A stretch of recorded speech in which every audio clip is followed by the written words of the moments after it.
Hello, my name is Terry Irwin, and I'm a professor in the School of Design at Carnegie Mellon University and the director of the Transition Design Institute there. This presentation is an overview of a 6-month research project to understand the perspectives and concerns of stakeholders connected to the problem of a lack of funding for minority entrepreneurs in the US and UK. This research was commissioned by the Nasdaq Entrepreneurial Center and was carried out by the Transition Design Institute at Carnegie Mellon, who are one of 10 partners researching the many facets of this complex wicked problem. This is the second video in a series of 7 that describes our research. In the first video, I described the scope of the research and its objectives. This video describes the first of 6 data gathering steps, mapping the problem of a lack of funding for minority entrepreneurs. The data gathered from the 4 stakeholder groups resulted in these 6 systems maps, and this video will focus on the problem map highlighted in the blue box, as well as the insights it produced. This step can be found on the Miro board in the second column from the right. The systems map is at the top, with the analysis situated directly below it. In this step, 4 stakeholder groups told us about the problem of a lack of funding for minority entrepreneurs from their point of view. And then all of their responses were aggregated into the problem map you see here. There is a wealth of information in this map. And in order to make sense of the hundreds of responses, the research team developed high-level organizational themes around which stakeholder responses are clustered. High-level themes are found in the solid color boxes with white type, and stakeholder responses are in the white and toned boxes.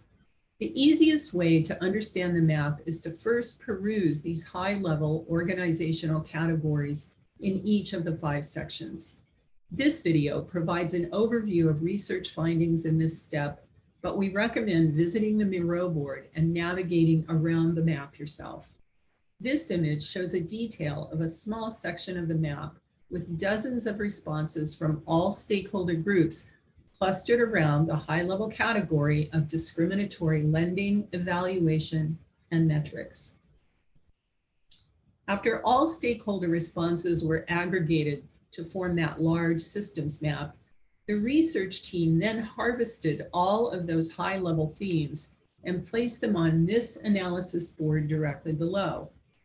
We also identified the high-level themes on which all 4 stakeholder groups agreed, and then placed representative stakeholder quotes alongside them. And at the bottom of most analysis boards, we often list key insights and further recommendations. Let me walk you through the highlights of the problem map analysis. Here you see all of the high-level themes from the problem map color-coded by the societal sector they fell in, and then perusing them can provide an immediate understanding of the stakeholder perspectives and concerns. We can also see causal relationships and interdependencies among issues in the different sectors of the problem map. And this illustrates how these many issues feed back on and exacerbate each other. These systems dynamics are what makes the problem so intractable and explains why single solutions aimed at single issues in a single societal sector often fail because they're connected to others in other sections. The research team developed an additional matrix which identifies the problem themes that all 4 stakeholder groups agreed contributed to the problem of a lack of funding for minority entrepreneurs. Note that we've placed representative stakeholder responses alongside each theme coded by nationality and stakeholder group. Looking for areas of agreement among stakeholder groups is often referred to as affinity mapping and is a methodology used throughout this research to identify areas of alignment and opposition. Affinity mapping can be a valuable indicator of what the key issues are, which in turn can aid in identifying solutions that are likely to have broad stakeholder support. An important objective for the research team was to present the findings in a way that foregrounded stakeholder voices, which is why in most cases you will see direct stakeholder quotes alongside the themes that were identified by the research team. In some cases, you'll also see gaps where concerns were not shared by every single group. Two areas of the problem map had by far the most comments from all four groups: the social issues sector, which is about how we humans think and act, and the business and economics sector, which isn't surprising given the problem is related to entrepreneurship. Within the social section, issues related to racism and otherness were most often cited, and we encourage users to read the actual stakeholder comments on the Miro board.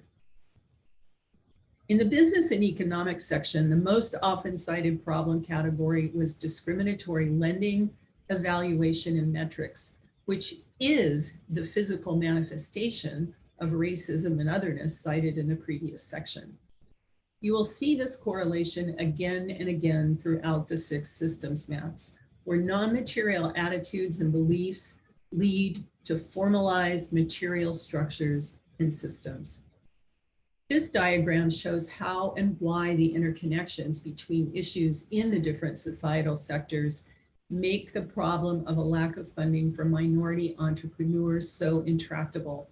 It illustrates the way in which non-material beliefs cause discriminatory actions, which then become formalized and materialized in our infrastructural systems.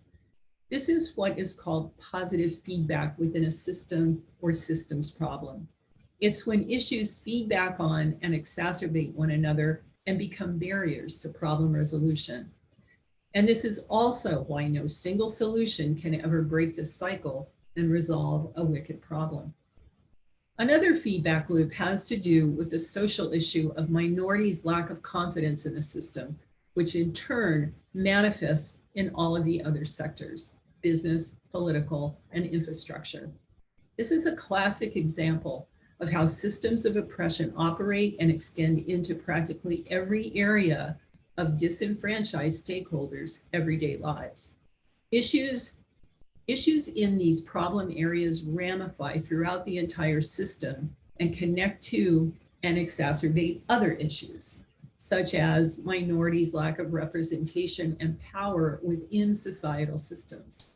This lack of presence and power in turn exacerbates discriminatory attitudes, practices, and inequitable access to education, training, and support. And it's important to emphasize that all 4 stakeholder groups identified these dynamics as contributing factors in a lack of funding for minority entrepreneurs.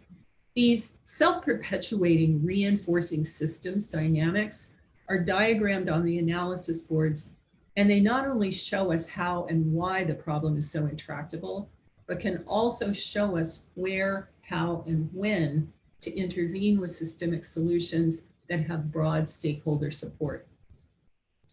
The research also revealed that seemingly small issues often create or exacerbate the problem. All stakeholder groups cited issues related to data, both the lack of as well as skewed data, as a key contributor to the problem. The diagram shows a feedback loop that involves issues and factors in every societal sector that are both material and non-material. And I want to emphasize again that in a feedback loop like this, only a cluster of interconnected solutions situated at different levels of scale and placed in different societal sectors will have enough traction to unstick the problem and jumpstart the long process of its resolution. This concludes the second video in this series of research reports. The next research step asks the 4 stakeholder groups to tell us how the problem of a lack of funding for minority entrepreneurs affected their stakeholder group. Each group told us about their fears and concerns and hopes and desires connected to the problem. The map that resulted shows how the different groups feel about the problem and also reveals where they agree and disagree. Please access video number 3 in this series called Mapping Stakeholder Relations to hear about those research findings.